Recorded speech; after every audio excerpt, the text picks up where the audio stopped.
Most of us can't remember our experiences at birth and up to around 2 years old. This phenomenon is called infantile amnesia, and it has fascinating causes in the brain.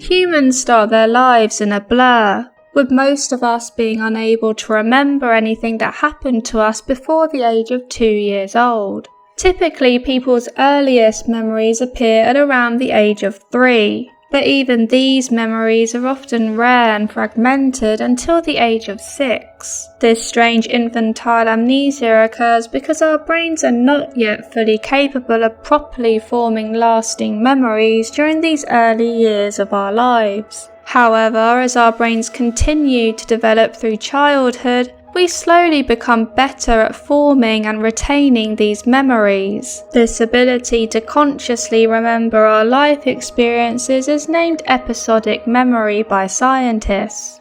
Here we are able to remember the details of an experience that we had, in terms of the what, who, when and where details that defined it. These memories are therefore called 4W memories, and they are autobiographical long-term memories. And interestingly, their development also coincides with the development of our sense of self. But for now, where are these episodic memories actually formed, stored, and accessed within the brain?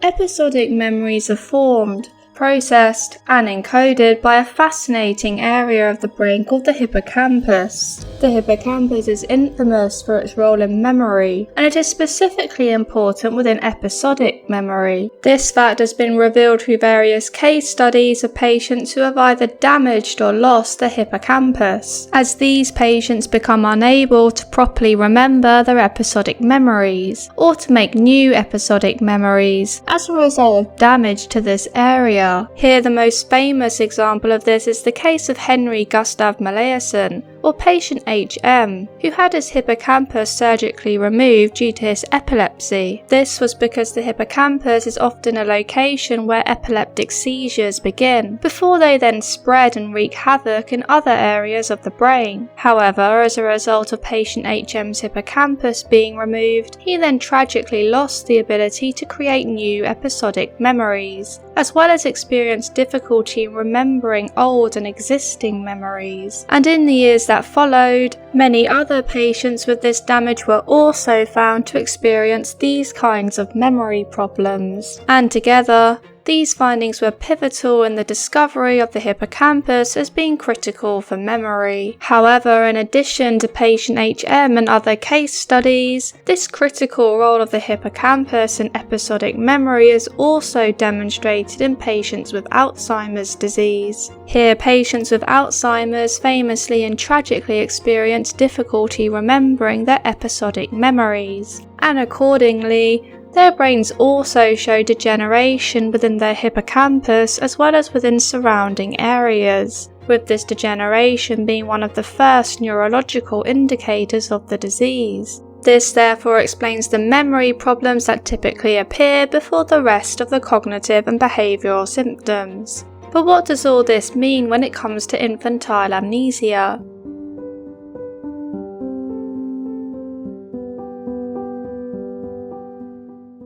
Fascinatingly, our brains take a very long time to fully develop, with this period of development extending many years after we are born, in what is called postnatal development.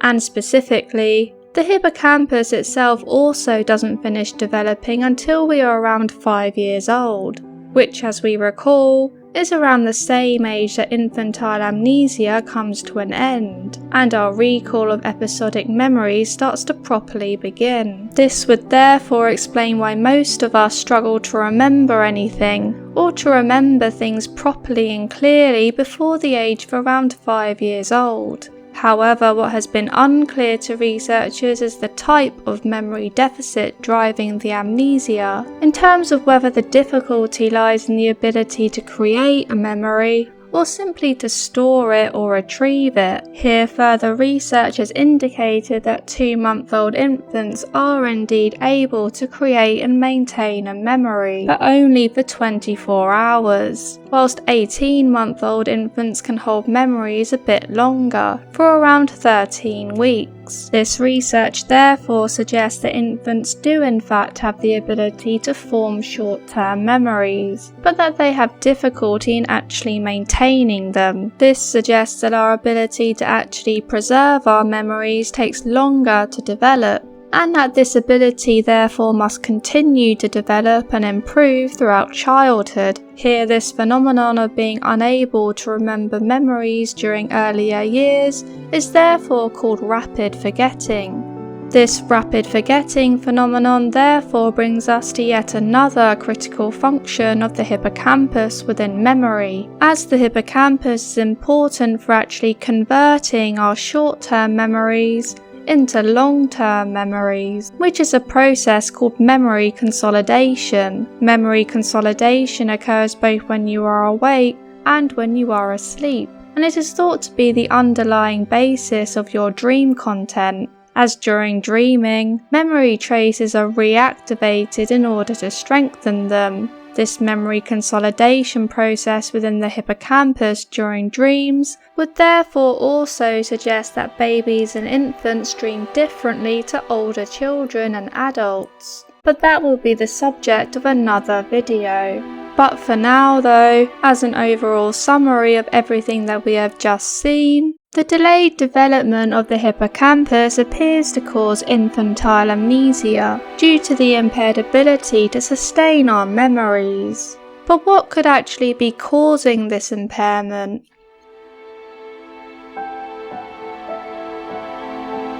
The answer to this question may lie in another fascinating phenomenon called neurogenesis. Here, neurogenesis refers to the generation and development of new neurons. Traditionally, neuroscientists had assumed that brains are already fully formed prior to birth, and therefore they believed that we are born with a fixed number of neurons. However, whilst most neurons are indeed created in gestation, not all neurons are actually formed before birth, as some neurons are created after birth and even across adulthood, in what is called adult neurogenesis or postnatal neurogenesis. And over the decades, postnatal neurogenesis has been reported in a variety of different bird and mammal species, including within humans and other primates. And incredibly, the hippocampus is known to be a special brain region, because it is one of only 2 areas in the brain where postnatal neurogenesis actually takes place. Consequently, the hippocampus is called a neurogenic niche.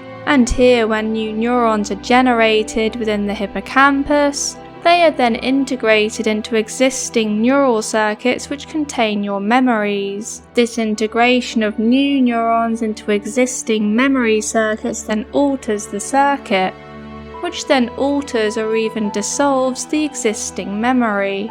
Therefore, it may be the case that during our lives as babies and infants, that our memories are created and then lost as new neurons are constantly becoming integrated within existing memory circuits. This is because postnatal neurogenesis is at its highest soon after birth, and to a lesser extent across infancy. This would therefore explain our struggle to form stable and persistent memories during our earliest years, and then as we continue to develop, we start to become better able to generate stable and long-term memory, for which an explanation is that postnatal neurogenesis starts to gradually decrease. This explanation of infantile amnesia using postnatal neurogenesis is therefore called the neurogenic hypothesis, and it was proposed by Drs. Sheena Jocelyn and Paul Frankland in 2012. And interestingly,